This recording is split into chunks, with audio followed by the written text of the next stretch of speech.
Hello बच्चों।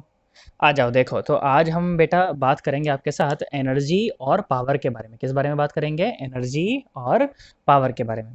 तो बेटा जैसा कि हम लोग जानते हैं हमारे घरों में जो सप्लाई आती है वो सप्लाई कैसी होती है? एसी सप्लाई होती है हमारे घरों में। कैसी सप्लाई होती है? एसी सप्लाई होती है जो कि कितने वोल्ट की होती है? 220 वोल्ट की होती है और 50 हर्ट्ज उसकी फ्रीक्वेंसी होती है। 50 हर्ट्ज उसकी फ्रीक्वेंसी होती है। तो बेटा जब मैं ये कह रहा हूँ ना कि 50 हर्ट्ज उसकी फ्रीक्वेंसी है, तो 50 हर्ट्ज से मुझे ये समझना चाहिए कि जो बेसिकली अपना जो बल्ब है ना वो 1 सेकंड में 100 बार जलता है और 100 बार बुझता है। 100 बार जलता है और 100 बार बुझता है। क्योंकि 50 हर्ट्ज का मतलब है कि 50 साइकिल्स पर सेकंड। कितने साइकिल? 50 साइकिल पर सेकंड। अब देखो ये तो एक साइकिल है ना। ये कितनी साइकिल है? एक साइकिल है। अब इससे एक साइकिल में देखो 2 बार करंट मैक्सिमम हुआ और 2 बार मिनिमम हुआ। तो 50 साइकिल में 100 बार मैक्सिमम होगा और 100 बार मिनिमम होगा। अरे 100 बार मैक्सिमम होगा और 100 बार मिनिमम होगा। क्या मेरी बात समझ आ रही है? तो बेसिकली अपना जो लट्टू होता है ना, जो लाइट होती है, वो 1 सेकंड में 100 बार जलती है और 100 बार बुझती है, पर अपने को दिखाई नहीं देती। ठीक है। अच्छा भाई, बहुत बढ़िया। इसके अलावा जो अपने जो कनेक्शंस होते हैं सारे के सारे कैसे कनेक्शन किए जाते हैं? पैरेलल कनेक्शन किए जाते हैं। कैसे कनेक्शन किए जाते हैं बेटा? पैरेलल कनेक्शन किए जाते हैं। क्यों पैरेलल कनेक्शन क्यों किए जाते हैं? क्योंकि बेटा सीरीज अगर कनेक्शन कर दिया ना, तो अगर एक इंस्ट्रूमेंट बंद करेंगे तो सारे इंस्ट्रूमेंट बंद हो जाएंगे। एक इंस्ट्रूमेंट चलाया तो सारे इंस्ट्रूमेंट चल जाएंगे। है ना। पैरेलल में अपने को छूट मिलती है कि अपन किसी पर्टिकुलर किसी अपने इंस्ट्रूमेंट को आप चला सकते हैं, किसी पर्टिकुलर इंस्ट्रूमेंट को अपन बंद कर सकते हैं। है ना। ऐसा थोड़ी कि टीवी बंद करी भाई साहब, लाइट पंखा दोनों बंद। ऐसे कैसे काम चलेगा यार? है ना। पता चले लाइट चलाई भाई साहब, टीवी पंखा वॉशिंग मशीन फ्रिज सब चालू, ऐसा थोड़ी होता है यार। क्या मेरी बात समझ आई है? इसलिए अपन कैसे कनेक्शन करते हैं? पैरेलल कनेक्शन करते हैं। अच्छा भाई, बहुत बढ़िया। इतनी बात भी मुझे समझ आई। अच्छा बेटा देख सुन, और बढ़िया बढ़िया बातें करते हैं। देखो सुनो। तो थोड़ी सी बात करता हूँ मैं आपके साथ। अब एनर्जी की बात करता हूँ। ठीक है। जैसे मान लो कि अपने को मान लो कि ऐसे मान लो कोई रेजिस्टेंस था और उसको अपन ने किसी बैटरी वैटरी से ऐसे कनेक्ट कर दिया। क्या करा? किसी बैटरी वैटरी से ऐसे कनेक्ट कर दिया। 8 वोल्ट का, ऐसे 8 ओम का रेजिस्टेंस था। ठीक है। तो बेटा ध्यान सुनो। तो मैंने आप लोगों को बताया गया था, इलेक्ट्रोस्टैटिक्स में बताया था कि जो एनर्जी होती है वो होती है क्यू इंटू वी। एनर्जी होती है क्यू इंटू वी। बताया था ना पोटेंशियल एनर्जी कितनी होती है? Q into V. बताया था कि नहीं बताया था यार? है ना। अच्छा भाई, बहुत बढ़िया। तो मैं बोलूँगा कि अगर मान लो इस सर्किट के अंदर अगर मान लीजिए कि क्यू चार्ज बह रहा है। कितना चार्ज बह रहा है बेटा इस सर्किट के अंदर? क्यू चार्ज अगर बह रहा है, तो बेटा यहाँ तो देखो पोटेंशियल कितना होता है? जीरो। तो मतलब यहाँ पर उसकी एनर्जी कितनी होगी? जीरो होगी। कितनी होगी? जीरो। मैंने बताया भी था कि जब चार्ज बैटरी के पास आता है तो भिखारी बन के आता है, फिर बैटरी उसके अंदर एनर्जी भर देती है। बैटरी क्या देती है? चार्ज को एनर्जी दे देती है। कितनी एनर्जी दे देती है? क्यू इंटू वी एनर्जी दे देती है। मतलब कि क्यू इंटू वी एनर्जी लेकर वो रेजिस्टेंस के अंदर घुसता है। उसके बाद वहाँ से भिखारी बन के बिल्कुल बाहर आता है। तो सारी एनर्जी कहाँ चली जाती है? इस रेजिस्टेंस में चली जाती है। सारी एनर्जी कहाँ चली जाती है बेटा? इस रेजिस्टेंस में चली जाती है, यूटिलाइज हो जाती है ना। क्या मेरी बात समझ आई है? तो एनर्जी बेसिकली कितनी? क्यू इंटू वी, जो कि कहाँ यूटिलाइज हो गई? इस रेजिस्टेंस के अंदर यूटिलाइज हो गई। कहाँ यूटिलाइज हो गई बेटा? इस रेजिस्टेंस के अंदर यूटिलाइज हो गई। नॉर्मल सी बात है भैया, इतनी तो मुझे समझ आती है। तो एक नई टर्म यहाँ पर डिफाइन करी गई। क्या बोला गया? कि the rate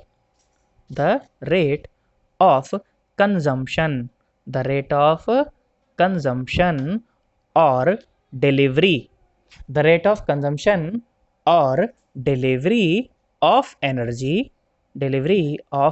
energy is called power, is called power. अच्छा देखो जरा ध्यान सुनो। तो कैसे की बात कर रहा हूँ मैं? ऐसे की बात कर रहा हूँ। देखो ना जरा, सुनना जरा ध्यान से।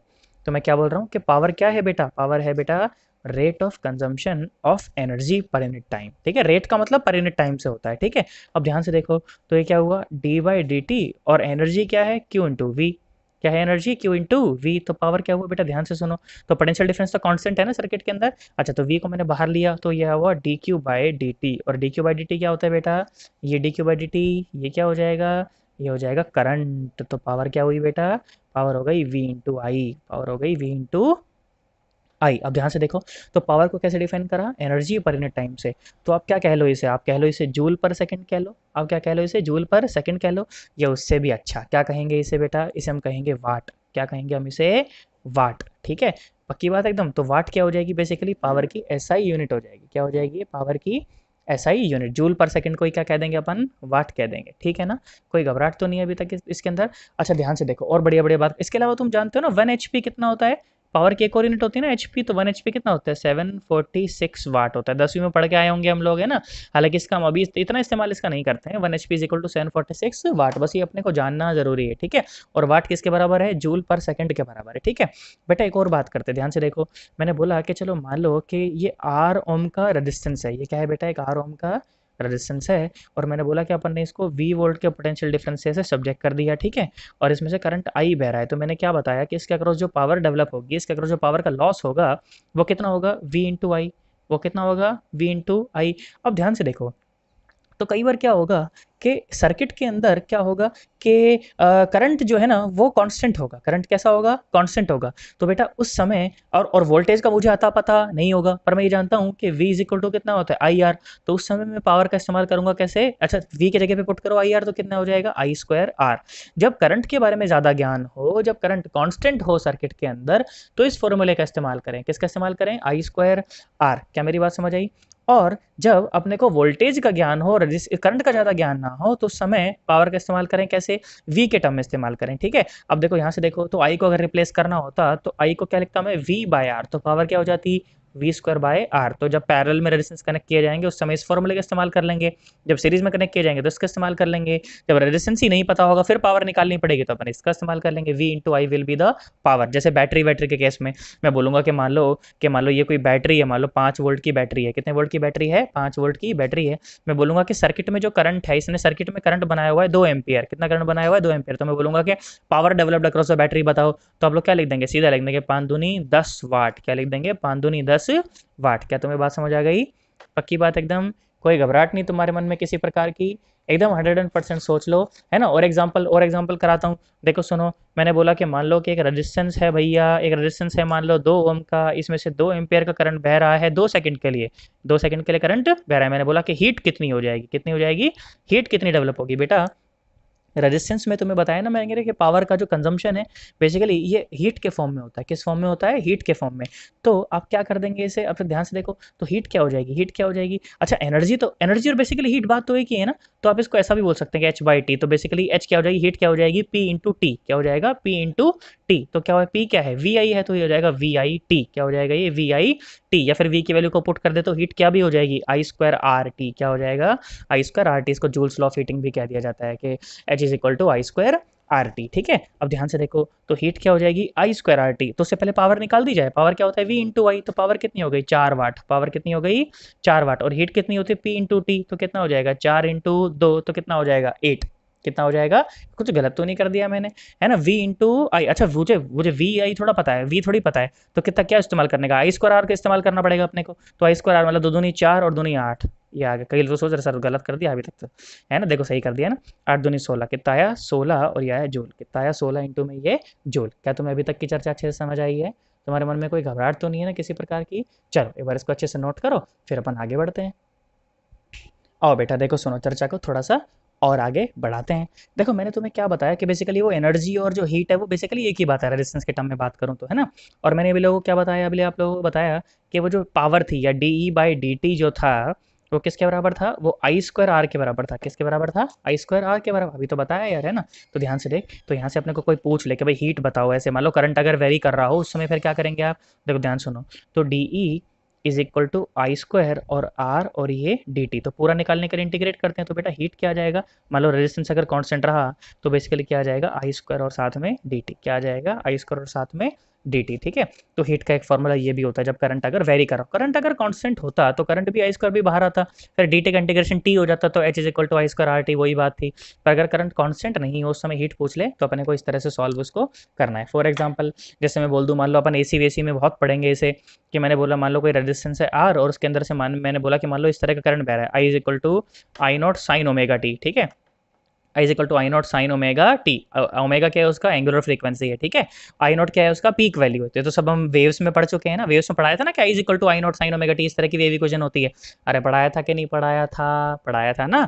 अच्छा तो अपने को बोला गया कि ऐसे बह रहा है उसके अंदर से, ठीक है। तो बोला क्या सवाल बोला कि फाइंड फाइंड करंट फ्लोन, कैसे बोल देते हैं, चलो अच्छा सवाल पूछता हूँ, देखो सुनो। फाइंड हीट, फाइंड हीट क्या बोलना चाहिए, find heat generated, find heat generated in one cycle, in one cycle, ठीक है।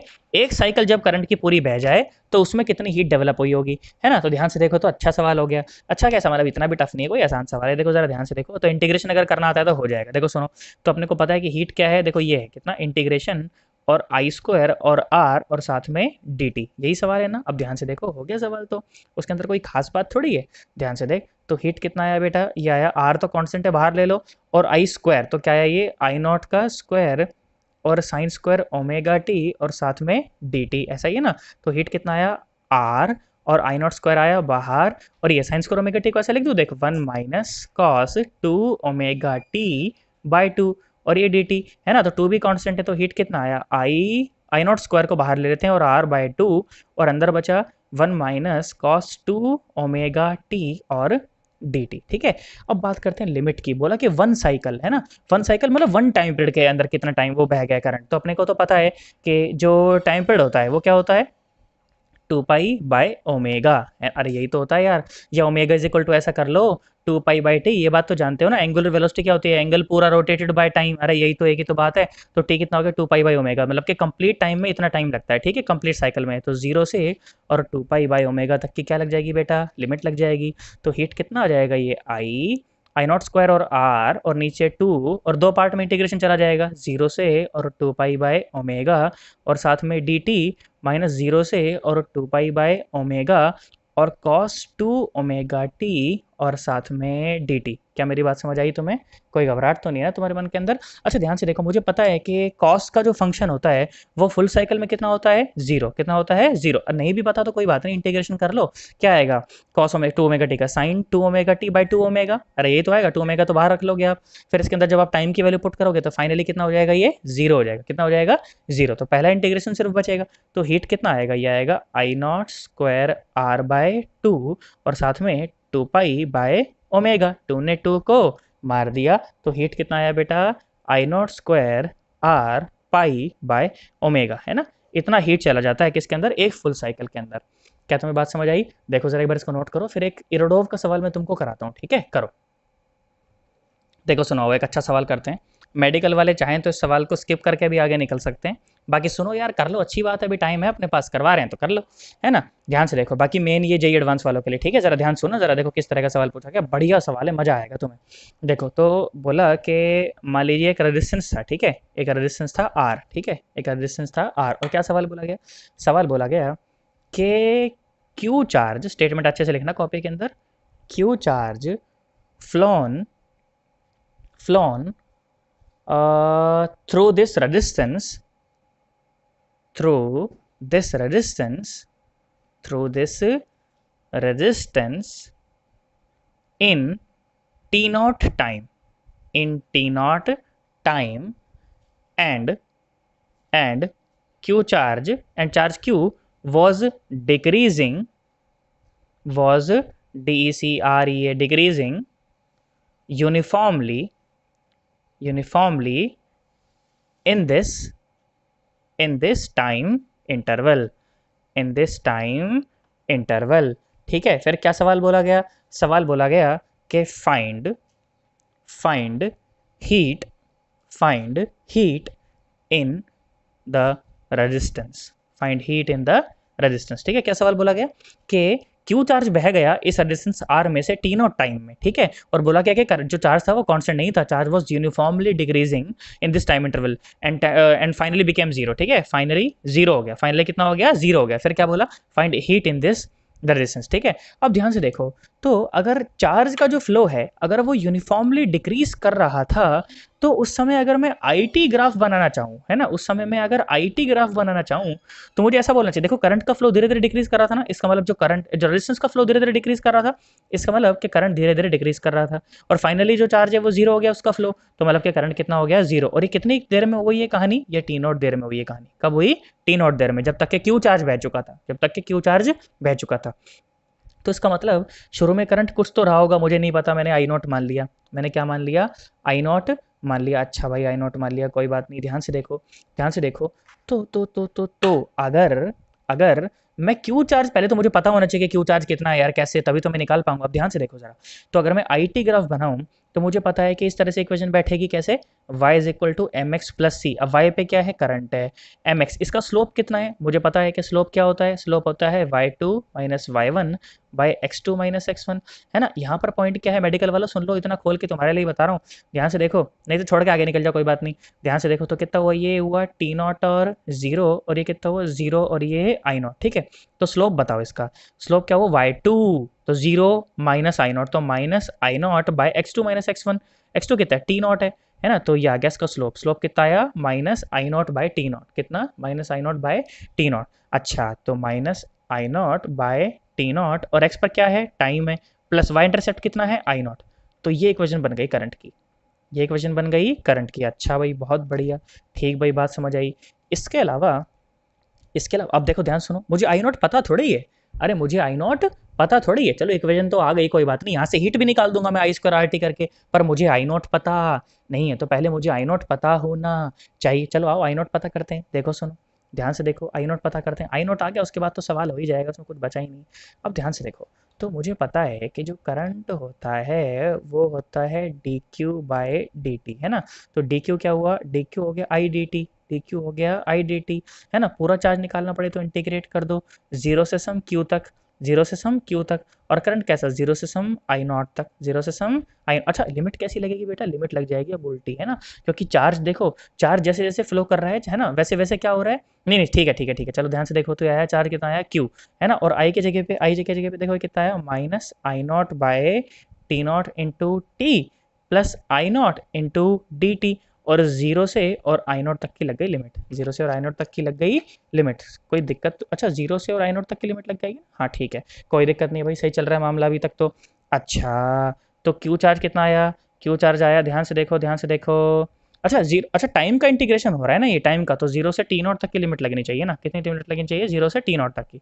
अच्छा अच्छा अच्छा, बहुत बढ़िया, तो जीरो से टी नॉट तक की लिमिट लग गई, बहुत बढ़िया। अब ध्यान से देखो, ध्यान से देखो, तो देख, माइनस, सब कुछ रियल टाइम में चल रहा है, कुछ भी रटा वटा नहीं है, तो ध्यान से देख ले एकदम, ठीक है, माइनस आई नॉट बटा टी नॉट, और देख ध्यान से देख, तो ये कितना आ जाएगा, टी डी टी, तो टी स्क्वायर बाय टू है ना, तो ये आ जाएगा T not square by two plus I naught, और ये डी टी का इंटीग्रेशन तो टी नॉट हो जाएगा फिर, है ना, साथ में आ गया, ठीक है, एक टी नॉट ने एक टी नॉट को मार दिया, ठीक है। ध्यान से देख, तो चार्ज कितना आया, चार्ज आया माइनस, देख I naught t naught by two plus I naught और टी नॉट, तो कितना आया, ये आया I naught t naught by two, तो देख यहाँ से आई नॉट की वैल्यू आ गई, आई नॉट क्या हुआ, two Q by T not, two Q by T not, बस अब पुट कर दो इसके अंदर, है ना। अब इसके अंदर क्या करेंगे, पुट कर देंगे, तो ध्यान से देखिए, तो मेरा करंट क्या बन गया, है ना, मेरा करंट ये बन गया, I is equal to minus I naught, है ना, तो minus two Q by T not into t not into T plus I naught, मतलब कि two Q by T naught, तो करंट क्या बन गया, करंट बन गया माइनस टू क्यू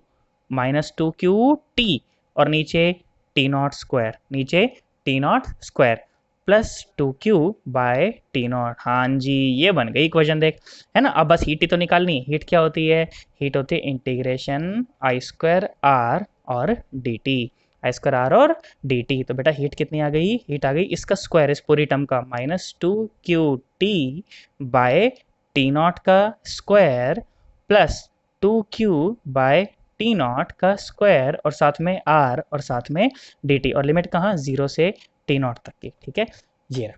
तो इंटीग्रेशन सॉल्व कर लेंगे, उसके बाद इसका आंसर निकाल लेंगे, मेडिकल वाले चाहें तो इसको छोड़ देना, बाकी अच्छा बच्चा होगा कोई तो कर ही लेगा, है ना। ये देखो जरा ध्यान से, एरोडोव का सवाल है और जेई एडवांस के पर्पज से बहुत ज़्यादा ज़रूरी है, ठीक है, बात समझ आ गई, चलो एक बार इसको नोट करो, फिर अपन आगे बढ़ेंगे, ठीक है, करो।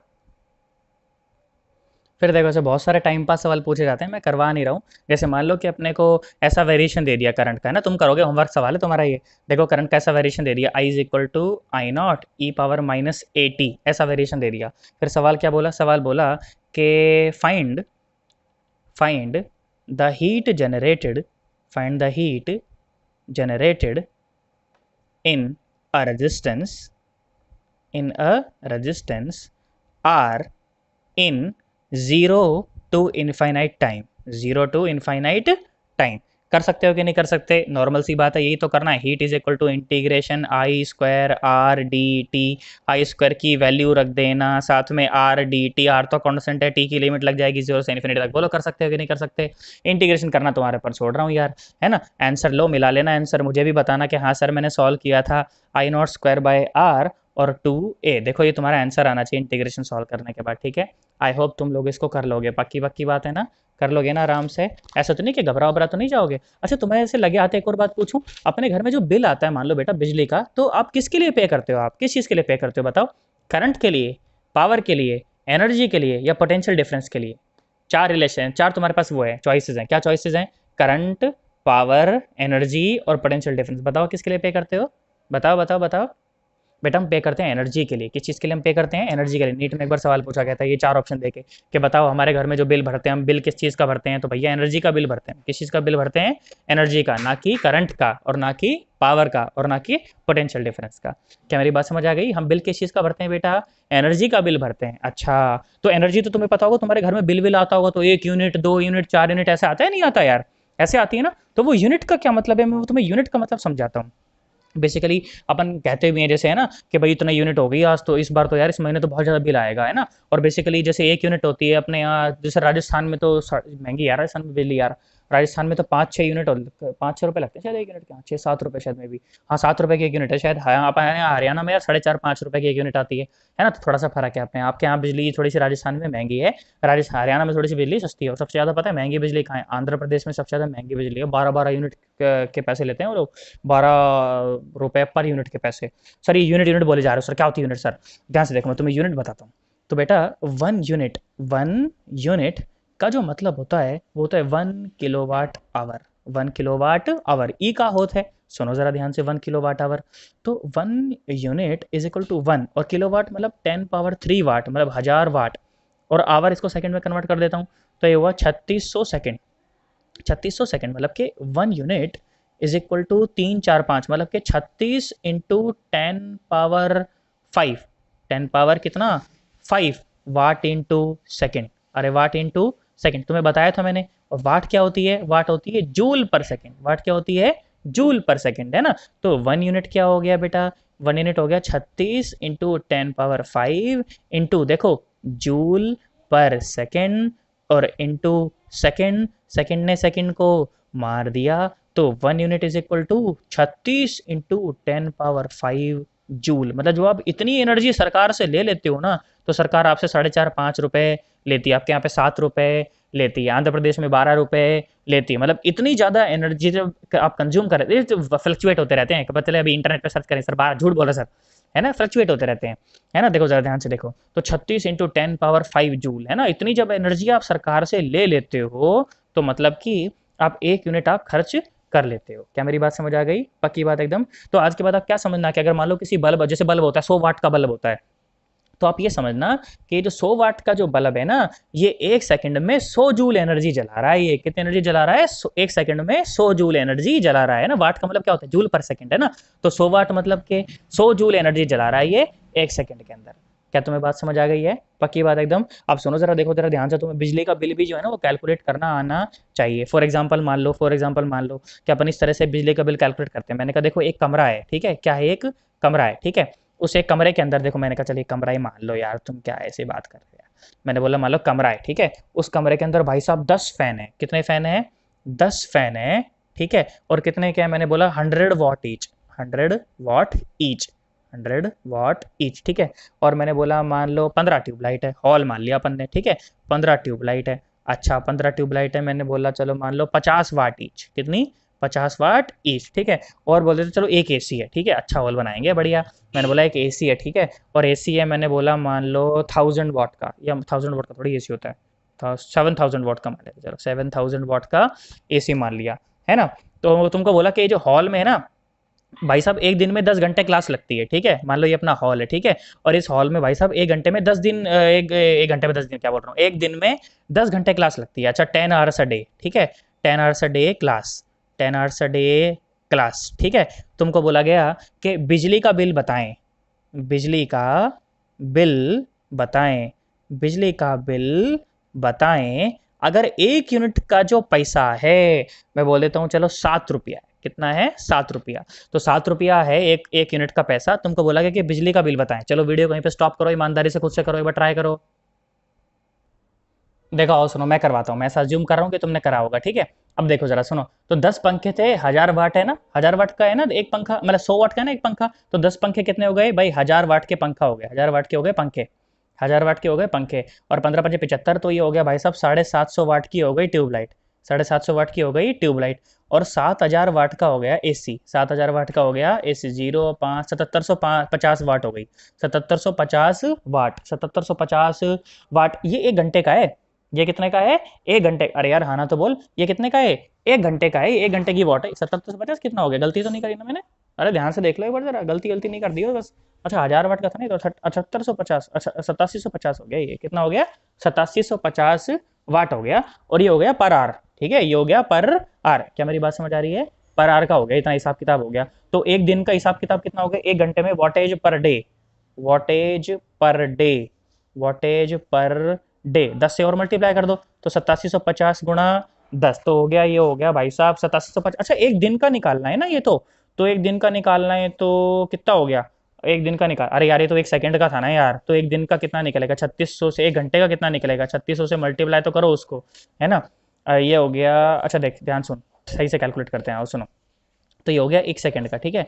तो 1 घंटे का निकालें तो वॉटेज पर डे हो गया, वॉटेज पर आर, वो कितना हो गया, वो हो गया 8750 × 3600, है ना। तो ये हो गया अपना, मान लो ये आ जाएगा 315, और 1 2 3 4 5, इतना आ जाएगा, ठीक है। तो पर डे का कितना हो गया, और 10 से गुना कर दो, तो ये हो जाएगा अपना 315 × 10⁶ joule per day, joule per day. इतनी एनर्जी आप एक दिन में खर्च कर रहे हो, इतनी एनर्जी आप एक दिन में खर्च कर रहे हो, ठीक है। तो ये कितना आ जाएगा, इसको कैलकुलेट करो जरा, ये कितना आ जाएगा, ये आ जाएगा 87.5 यूनिट, कितनी आ जाएगी 87.5, अरे डिवाइड कर देना ना यार, इससे इसे डिवाइड कर दो, कहाँ गया ये सन्नाटा, कहाँ, इतनी एनर्जी निकाली थी ना, कितनी निकाली थी, 36 × 10⁵ इतना निकाला था ना, उससे डिवाइड कर दो, कितनी आ जाएगी, ये जाएगी 87.5 यूनिट। और एक यूनिट का पैसा कितना है, एक यूनिट का पैसा है 7 रुपया, तो इतने का कितना रुपया हो गया, 87.5 × 7 कितना हो गया, ये 612.5 रुपए, है ना। ये एक दिन का है, ये कितने का है, एक दिन का है। तो 30 दिन का कितना हो जाएगा, 30 दिन का बिल, बिल कितना आएगा, बिल आएगा भाई साहब 612 × 5 × 30, ये हो गया भाई साहब 18,375 रुपए, 18,375 रुपए। मेरे को डेटा याद था थोड़ा थोड़ा बीच में कैलकुलेशन का ना, हर साल यही सवाल कराता हूँ मैं सेम, तो याद रह जाता है थोड़ा थोड़ा, तुम लोग कैलकुलेट करके देखना, बिल्कुल सेम आंसर आएगा, बिल्कुल ऐसा 18,375 रुपया एक महीने का भाई साहब, 18,375 रुपया। क्या बात समझ आ गई तुम्हें, पक्की बात एकदम। आ जाओ देखो, थोड़े थोड़े और ऐसे फालतू टाइम पर सवाल कराता हूँ, देखो सुनो, देखो जरा, बिल कैलकुलेट करना तो आ गया होगा ना, बेसिकली तुमको एनर्जी निकालनी है, ठीक है। एनर्जी निकाल लोगे तो उससे यूनिट निकाल लोगे, 1 यूनिट का पैसा पता ही है, 1 यूनिट का पैसा पता चल जाएगा, तो टोटल यूनिट से मल्टीप्लाई कर दोगे, तो भैया तुम्हारे को बिल निकालना आ जाएगा। मैं तो कहता हूँ एक एक्सरसाइज करना, कैसी एक्सरसाइज करना, जिस कमरे में तुम बैठे हुए हो ना, उसमें देखो कि भाई सब क्या क्या चल रहा है, ठीक है। और कोई बल्ब वल्ब जल रहा हो तो मान तुमको पता चल जाएगा 50 वाट का है कि 100 वाट का है, पता चलता है, जैसे जनरली है ना, पंखा नॉर्मली 100 वाट का ही होता है, एसी वैसी चला रखा हो, छोटा कमरा हो तो भाई साहब 1 टन का एसी, हाँ मान लेना, दो दो 1000 वाट का मान लेना, बड़ा एसी हो तो 5000 वाट का मान लेना, ठीक है। और पंखे को 100 वाट का मानना, और करके देखना एक बार, तुम अपने घर का बिल निकाल के देखना एक कमरे का कितना आता है, ठीक है। अब ध्यान से देखो जरा, आगे बढ़ते हैं, देखो सुनो सुनो, थोड़ा सा तेज चलते हैं, रफ्तार में चलते हैं थोड़ा सा। तो अब देखो जरा ध्यान सुनो, तो एक सवाल तुमको ऐसा बोला गया, ठीक है। एक सवाल तुमको ऐसे बोला गया, क्या सवाल बोला गया कि मान लो एक बल्ब है, एक क्या है बोला गया, मान लो कि कैसे, मान लो बल्ब है, ठीक है, बल्ब, अच्छा मतलब बनाते हैं यार, मैंने बोला मान लो ये बल्ब है, ठीक है, मैंने बोला मान लो ये बल्ब है, ठीक है। और बल्ब है भाई साहब, बोला गया कि 220 वोल्ट पे जब इसको कनेक्ट किया जाता है, तो ये भाई साहब 1000 वाट पावर लेता है, कितनी लेता है, 1000 वाट पावर कंज्यूम करता है, ठीक है। इसका मतलब ये होता है, जब तुम ये वोल्ट और वाट लिखते हो ना बराबर में, तो उसका मतलब ये होता है कि जब इस बल्ब को 220 वोल्ट से कनेक्ट करोगे तो ये 1000 watt power consume, 100 watt power consume करेगा, ठीक है। तो बोला गया कि मान लो ऐसा अपन इसको यूएस वोस ले गए कहीं, ठीक है, तो यूएस में तो अपने को पता है ना, यूएस में तो अपने को पता है कि वोल्टेज कितनी है, उसकी वोल्टेज आधी होती है वहाँ, तो कितनी आती है, 110 वोल्ट आती है, कितनी आती है, 110 वोल्ट। तो बताया गया कि बताओ वहाँ पर ये कितनी पावर लेगा, वहाँ पर ये कितनी पावर लेगा, चलेगा भी कि नहीं चलेगा वहाँ पे, देखो सुनो बताओ जरा मेरे को, अच्छा ध्यान से सुनो। तो अपने को पता है कि इतनी वोल्टेज पे जब इतनी पावर ये दे रहा है, तो इसका रेजिस्टेंस तो मैं निकाल ही सकता हूँ ना, है ना। पावर क्या होती होती है बेटा, पावर होती है वी स्क्वायर बाय आर। तो इसका रेजिस्टेंस कितना हो जाएगा, ये हो जाएगा वी स्क्वायर बाय पी। कितना हो जाएगा, वी स्क्वायर बाय पी। तो रेजिस्टेंस कितना हो गया, वी स्क्वायर मतलब 220 का स्क्वायर बटे 100। तो मतलब रेजिस्टेंस हो गया भाई साहब ये 22 का स्क्वायर ना। कितना आया, 22 का स्क्वायर। तो दो दो दूनी चार, और ये दो, जो ये आया सही तो करा है ना मैंने, दो एकम दो, दो दूनी चार, सही करा है हाँ, ये रहा ना भाई, तय तो है। ये रहा, दो एकम दो, दो दूनी चार, ठीक है। तो ये आया दो चार पाँच, अब क्या कर रहा हूँ मैं, सही तो करा है ना मैंने, ध्यान से देख लो। तो 22 गुणा 22 कितना आया, दो दूनी चार, दो दूनी चार, और ये दो दूनी चार, दो दूनी चार, चार चार चार आठ, चार। दे लो, लाइव पढ़ा था ये दिक्कत आती। चार चार, और ये आया 100 और डिवाइड बाय 100। कैलकुलेशन में गलती करूँ तुम हजम कर लेना उसको, ठीक है। लाइव चल रहा है सब कुछ, कुछ रटा पटा नहीं है कुछ, मेरे को पता नहीं क्या है, ये तो डेटा याद रह गया था। चलो, तो मैंने बोला चलो मान ली इतना इसका रेजिस्टेंस है, इतना उसका अपना रेजिस्टेंस है, ठीक है। चलो यहीं से करूंगा मैं, तो उठाऊंगा ही नहीं इसको, ठीक है। तो अब अपन ने क्या करा, देखो यहाँ से उसका अपने रेजिस्टेंस निकाल लिया, क्या निकाल लिया, रेजिस्टेंस निकाल लिया। अब यहाँ पे अपने को पावर निकालनी है ना। तो यहाँ पर पावर निकाल तो क्या आएगा, देख सुन, P is equal to V square by R. तो P, अब देख ध्यान सुन, इंडिया से और यूएस से लेकर जाओगे तो बल्ब का रेजिस्टेंस थोड़ी चेंज हो जाएगा यार, रेजिस्टेंस तो सेम रहेगा ना, इसलिए मैं रेजिस्टेंस निकाला, ठीक है। तो ये कितनी है, वी कितनी है, ये 110। तो 110 का स्क्वायर और नीचे रेजिस्टेंस, रेजिस्टेंस कितना ले, मैं तो स्मार्टली रख देता हूँ ताकि आंसर सही आ जाए बस, है ना। ये आ जाएगा, ठीक है। ये आया, कितना आया, पावर आएगी इसकी है 25 वाट के आसपास आती है। कितनी आती है, 25 वाट के आसपास आती है। अब ध्यान सुनो, देखो सुनो, तो जब इंडिया में जब उसी बल्ब को अपन चला रहे थे 220 वोल्ट पर, लॉजिक पकड़ना तुम, कैलकुलेशन छोड़ो, लॉजिक पकड़ो, कि जब अपन 220 वोल्ट पे जब उसे चला रहे थे इंडिया में, तो भाई साहब वो 100 वाट की पावर डेवलप उसके अक्रॉस वेस्ट हो रही थी, ठीक है। तो जब अपन यूएस चले गए लेके उसको, तो यूएस में तो 110 वोल्ट की पावर सप्लाई आ रही है, तो उससे कितनी पावर जनरेट कर रहा है ये, 25 वाट की पावर ये जनरेट कर रहा है। कितनी कर रहा है, 25 वाट की पावर जनरेट कर रहा है। अच्छा, उससे क्या हुआ, अब ध्यान से देखो, तो बल्ब जो है वो डिम जलेगा। कितना जलेगा, डिम, क्योंकि बेटा डिम डिम का मतलब समझते हो ना, जैसे वोल्टेज कभी कभी कम ज़्यादा हो जाती है, तुम्हारे घर में भी ना बत्तियां जो है डिम जलने लगती हैं, तो अपन कहते हैं यार अरे पावर सही से नहीं आ रही यार, दे बत्ती डिम जल रही है। तो बत्ती डिम जलने का मतलब यही होती है कि वो जो वोल्टेज है वो जो है अचानक से ड्रॉप कर गई है। क्या मेरी बात समझ आई तुम्हें, वोल्टेज जो है वो अचानक से ड्रॉप कर गई है, तो उससे क्या हुआ है कि जो बत्ती अपनी है वो डिम जल रही है, ठीक है, ब्राइट नहीं है, बहुत ज़्यादा डिम हो गया है, ठीक है। अब तुम ध्यान से देखो तो पावर 1/4 हो गई है उसकी, तो जलेगा तो सही, तो जलेगा तो सही, पर 1/4 ब्राइटनेस वो जनरेट करेगा, 1/4 ब्राइटनेस वो जनरेट करेगा। उसी तरह से अगर मान लो कोई यूएस के लिए डिजाइंड कोई बल्ब होता, उसको तो मीडिया में ले आओ भाई साहब, फूट जाएगा वो, ठीक है। आगे सवाल कराऊंगा अभी, तुम इस तरह के फूटने वाले सवाल कराऊंगा, ठीक है। तो एक बार इसको जरा नोट करो बढ़िया ढंग से, फिर अपन आगे बढ़ते हैं, ठीक है, करो। देखो बेटा आओ सुनो, इस तरह के सवाल बहुत फ्रीक्वेंटली पूछे जाते हैं, और आज की चर्चा के बाद जो पिछले असाइनमेंट का जो दूसरा क्वेश्चन था ना बल्ब वाला, वो बच्चों वाला, वो सवाल तुमसे हो जाना चाहिए, ठीक है। अब जरा सुनो, जरा ध्यान से सवाल को बहुत अच्छे से सुनना, तुम्हें मजा आएगा। देखो बोला गया कि 3 बल्ब हैं, ठीक है। क्या सवाल बोला गया कि देर आर 3 बल्ब्स, ठीक है। और 3 बल्ब कैसे कैसे हैं, सुनो, BULBS ना, BULBS, ठीक है भाई, 3 बल्ब है, ठीक है। 3 बल्ब कैसे कैसे हैं, बोला एक बल्ब ये रहा, ठीक है, एक बल्ब ये रहा, बोला एक बल्ब ये रहा, ठीक है। बल्ब ऐसा ही बन रहा है, तुम बस मान लो कि ये बल्ब है, ठीक है। बोला 3 बल्ब है, ठीक है। और तीनों बल्ब के ऊपर देखो क्या क्या रेटिंग लिखी हुई है, तीनों बल्ब के ऊपर ना ये रेटिंग लिखी हुई है। बोला कि ये जो है ना, ये है बोला 100 वाट और 220 वोल्ट, ठीक है। इसकी क्या रेटिंग लिखी हुई है, इसकी रेटिंग लिखी हुई है 50 वाट और 220 वोल्ट। इसकी क्या रेटिंग लिखी हुई है, इसकी रेटिंग लिखी हुई है 25 वाट और 220 वोल्ट, ठीक है। इस तरह इसको भी अभी आना था, ठीक है। ध्यान से देखो, ध्यान से देखो, तुम यहाँ देखो, सुनो इसको, सुनो तुम, तो बोला कि 3 वोल्ट है, ठीक है, 3 वोल्ट है, मतलब क्या 3 बल्ब है, ठीक है, 3 बल्ब है इस तरह से। और ये इस तरह से उनकी रेटिंग लिखी हुई है, 1000, ये 100 वाट का, ये 50 वाट का, और ये 25 वाट का, ठीक है। इस तरह से रेटिंग उसकी लिखी हुई है, ठीक है। फिर सवाल क्या बोला गया, सवाल बोला गया कि these three bulbs are connected are connected in series, are connected in series, ठीक है। तो बोला गया कि सबसे ज़्यादा ब्राइटनेस किस में होगी, सबसे कम ब्राइटनेस किस में होगी, अरेंज करो उसको, ठीक है, एक ऑर्डर में, ठीक है। Arrange them in the order of the in decreasing brightness, ठीक है। Arrange them arrange them in the order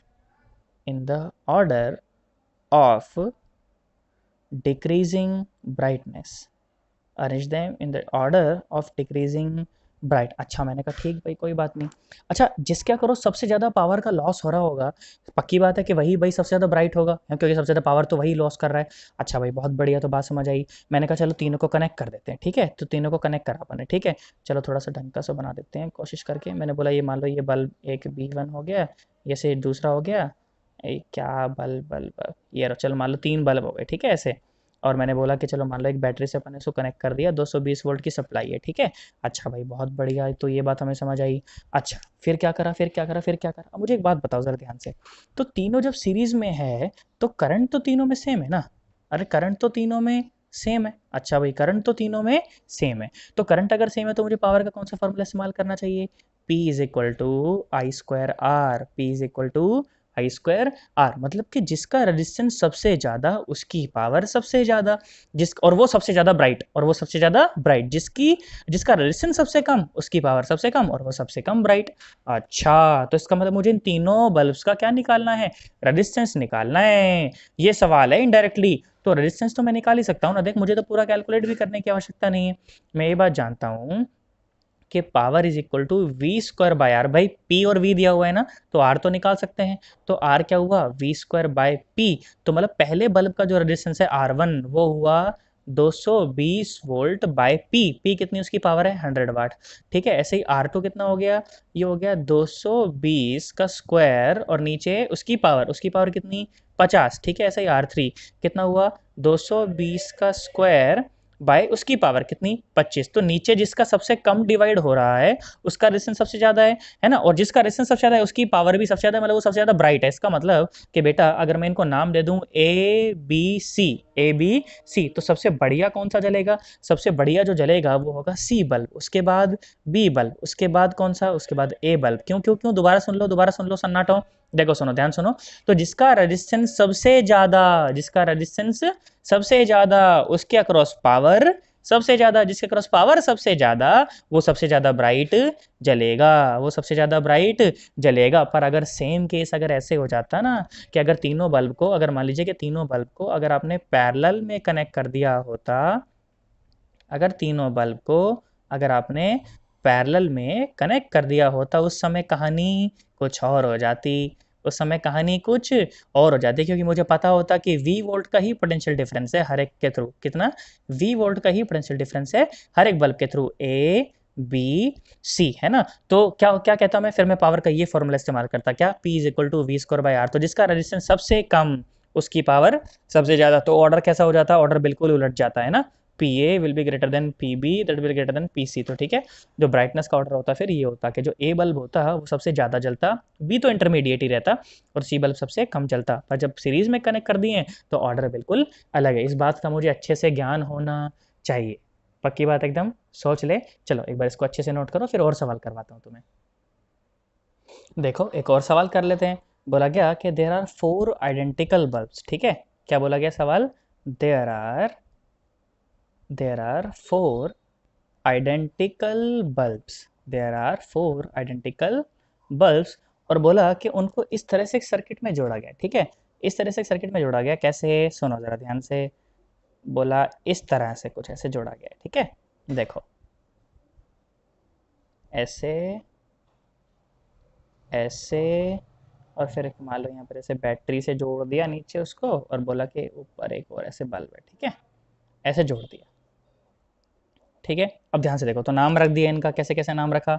मैंने बोला चलो इसको 1 बोल दो, इसको 2 बोल दो, इसको 3 बोल दो, इसको 4 बोल दो। ठीक है, इस तरह से इन बल्ब को रखा गया। ठीक है, फिर से बोला गया कि बताओ कौन सा सबसे ज़्यादा जलेगा, कौन सा सबसे कम। ठीक है, चलो वीडियो को यहीं पे स्टॉप करो, एक बार खुद से करो, देखो। मैं अज्यूम कर रहा हूँ तुमने करा होगा, है ना। ध्यान से देखो बेटा, तो मान लो कि यहाँ से करंट मान लो यहाँ गया होगा, यहाँ गया होगा। तो देखो सबसे बड़ी बात, तो सबसे ज़्यादा जो करंट है वो पहले बल्ब के अंदर जा रहा है। तो मतलब कि नो डाउट कि जो सबसे पहला जो बल्ब होगा वो सबसे ज़्यादा बढ़िया जल रहा होगा, सबसे बढ़िया जल, क्योंकि उसके अंदर करंट की मात्रा सबसे ज़्यादा है। अब ध्यान से देखो, तो करंट जो है ना, अब वो यहाँ पर 2 भागों में बट गया। करंट जो है वो यहाँ पर 2 भागों में बट गया। अब मुझे एक बात पता है कि सारे के सारे जो बल्ब हैं वो आइडेंटिकल हैं, तो मतलब कि यहाँ पर रेजिस्टेंस, इस ब्रांच में रेजिस्टेंस ज़्यादा है, इस ब्रांच में रेजिस्टेंस कम है ना। तो यहाँ पर कम करंट जाएगा, यहाँ पर ज़्यादा करंट जाएगा। तो I1 जो करंट है वो ज़्यादा है, I2 करंट जो है वो कम है ना, तो मतलब कि बल्ब 4 जो है वो इसके बाद सबसे बढ़िया जलने वाला है, क्योंकि इसके बाद जो सबसे ज़्यादा करंट है वो कहाँ जा रहा है, बल्ब 4 में जा रहा है, और बल्ब 2 और बल्ब 3 तो सीरीज में है और दोनों में जो करंट है वो सेम है, तो इसका मतलब कि बल्ब 2 और बल्ब 3 कैसे जलेंगे, बिल्कुल सही सही जलेंगे, एकदम बराबर बराबर जलेंगे। तो आज के बाद मुझे याद होना चाहिए कि इस तरह के सर्किट में बेटा जिस बल्ब में करंट सबसे ज़्यादा, वो जो बल्ब है वो सबसे ज़्यादा बढ़िया जलेगा, ठीक है। नीचे लिख भी लेना, तुम इस बात को अच्छे से नोट करके लिखना कि जिस बल्ब में करंट सबसे ज़्यादा, जिस बल्ब में करंट सबसे ज़्यादा, सबसे ज़्यादा वो सबसे ब्राइट जलेगा, वो सबसे ब्राइट जलेगा। आज के बाद ये बात हमेशा याद रखना, क्या, कि जिस बल्ब में करंट सबसे ज़्यादा वो सबसे ज़्यादा ब्राइट जलेगा। क्या तुम्हें बात समझ आ गई है, पक्की बात एकदम, सोच लो। अच्छा भाई बहुत बढ़िया, अब ध्यान से देखो, एक सवाल तुम्हें दे रहा हूँ, उसके बाद अपन वाइंड अप करेंगे। सवाल सुनो ज़रा ध्यान से, क्या सवाल है, बोला गया कि एक इलेक्ट्रिक केटल है, इलेक्ट्रिक केटल समझते हो ना, वो जो पानी गर्म करने की होती है, जो पानी उसमें डालते हैं अपन, मैगी वैगी बना लेते हैं, हॉस्टल हॉस्टल में रहते थे कभी, ठीक है। तो इलेक्ट्रिक केटल होती है, उसमें बोला गया कि एक इलेक्ट्रिक केटल के अंदर 2 रेजिस्टेंस है, उसके अंदर क्या है, 2 रेजिस्टेंस है। देखो सवाल कैसे पूछा गया, देखो जरा, सुनो जरा, अच्छा सवाल है, ध्यान से देखना जरा, एक बार जेईई में पूछा गया, क्या सवाल है, बोला गया कि in an electric kettle, in an electric kettle there are two resistances, there are two resistances, there are two resistances, ऐसा बोल दिया, ठीक है। फिर क्या बोला कि it takes 10 minutes to prepare 1 cup of tea, 1 cup of tea 10 minute लेता है, कितना, 10 minute of T, if we use first resistance, if we use first resistance। फिर क्या बोला, फिर बोला कि it takes बोला 15 मिनट, कितना, 15 minute to prepare 1 cup of tea, 1 cup of tea if we use second resistance, if we use second resistance। फिर क्या बोला कि find out the time, find out the time required to prepare tea if we connect the resistances in series। अगर series में जोड़ दें तो फिर कितना टाइम लगेगा ये बताएं। फिर क्या बोला, दूसरा सवाल क्या बोला कि find out the time if we connect them in parallel, ठीक है। 2 सवाल तुमको बोले गए, क्या कंडीशन दे दी गई, मैं फिर से तुम्हें बोल के बता देता हूं, अगर हैंडराइटिंग समझ ना आ रही हो तो, कि एक इलेक्ट्रिक केटल है जिसके अंदर इंटरनल में 2 रेजिस्टेंस है, ठीक है। तो अगर अपन सिर्फ एक रेजिस्टेंस का इस्तेमाल करें, है ना, और उससे चाय बनाए तो अपने को 10 मिनट लगता है, सिर्फ दूसरे का इस्तेमाल करें तो क्या, कितना टाइम लगता है, 15 मिनट लगता है। फिर सवाल क्या बोला गया कि अगर उन दोनों रेजिस्टेंस को सीरीज में जोड़ दूं तो टाइम बताओ, उन दोनों रेजिस्टेंस को पैरेलल में जोड़ दूं तो टाइम बताओ, ठीक है। ये सवाल तुमको बोला गया, तो ये सवाल तुम लोग कर लोगे। उसके बाद फिर जब अगली वीडियो हम लोग शुरू करेंगे तो अगली वीडियो में हम लोग पढ़ेंगे मैक्सिमम पावर ट्रांसफर थ्योरम, ठीक है। बहुत अच्छी थ्योरम होती है, बड़ा मजा आता है उससे। तो मैक्सिमम पावर ट्रांसफर थ्योरम पढ़ेंगे, उसके कई सवाल भी पूछे गए, जेईई में पूछे गए, नीट में पूछे गए, ठीक है। उसके बाद अपन पढ़ेंगे कॉम्बिनेशन ऑफ सेल्स, क्या पढ़ेंगे, कॉम्बिनेशन ऑफ सेल्स, और उसके बाद अपन पढ़ेंगे पोटेंशियोमीटर और मीटर ब्रिज, ठीक है। बस फिर ये चैप्टर समाप्त, 3 टॉपिक बचे हुए, 2 टॉपिक, और ये चैप्टर अब समाप्त हो चुका है, ठीक है। चलो तो एक बार तुम इसको नोट कर लो अच्छे बढ़िया ढंग से, सवाल करना एक बार, इसका आंसर मुझे बताना जरा सॉल्व करके कितना आया है, ठीक है। फिर अपन मिलते हैं अगली वीडियो में, ठीक है। चलो बाय बाय, टाटा।